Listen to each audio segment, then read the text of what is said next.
नमस्कार मंडळी, स्वागत आहे माझ्या आजच्या व्हिडिओमध्ये। तर आज बघा काकूचं ना थोडंसं बाहेर काम होतं, म्हणताना बघा पप्पा आणि काकू दोघं जण ना जरा बाहेर गेलेले होते। मग त्याच्यानंतर ना बघा आज ना बघा जरा गहू आणि ज्वारीला ना उन्हात जरा असं वाळून दिलेलं होतं। आता नाही तर गहू आणि ज्वारी साठवून ठेवायची होती, म्हणताना बघा त्याला कीड वगैरे लागायला नको म्हणताना इथं ना जरा उपाय आम्ही केलेले आहेत। तर आता म्हणजे कसं झालं, आता वर्षभरासाठी आपल्याला बघा हे सगळं साठवून ठेवायला लागतेच। मग त्याच्यासाठी बघा इथं आम्ही काय केलेलं होतं, तर इथं बोरिंग पावडर आम्ही वापरतो। मग इथं बोरिंग पावडर आम्ही घेतलेली होती, ती सगळे धान्यावर बघा व्यवस्थित टाकून, आणि त्याच्यामध्ये बघा आम्ही मोठं मीठ पण वापरतो। आणि ते मोठं मीठ आणि जे बोरिंग पावडर नाही बघा सगळं असं मिक्स करून धान्याला सगळं लावून ना एका व्यवस्थित नाही का पोत्यात भरून आम्ही ठेवतो। तर बघा ज्वारीला तर आम्ही अगोदरच लावून पोत्यामध्ये घालून ठेवलेलं होतं। मग आता इथं गहूला लावायचं चाललेलं होतं, तर मम्मीने बघा सगळीकडे व्यवस्थित असं गहूला लावून घेतलं। बोरिंग पावडर आणि जर असं आपण जर मीठ घालून ठेवलं तर कसं होतंय, मग ते एकदम उत्तम उपाय आहे। म्हणजे आपल्या ह्याच्यामध्ये ना कीड वगैरे लागत नाही, असं एकदम व्यवस्थित वर्षभर चांगलं राहतंय। मग इथं बघा धान्याला सगळं लावून नाही तर पोती बांधून व्यवस्थित इथं ठेवलेली होती।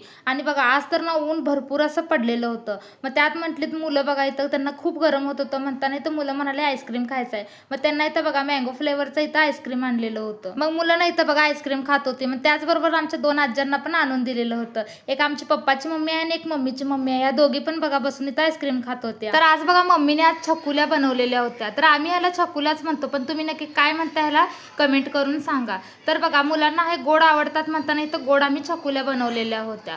तर मंडळी मी आजच्या पुरते एवढंच। तर आजचा व्हिडिओ तुम्हाला कसा वाटला कमेंटमध्ये नक्की सांगा। या व्हिडिओला लाईक शेअर आणि चॅनलला सबस्क्राईब करा। तर भेटू पुढच्या व्हिडिओमध्ये।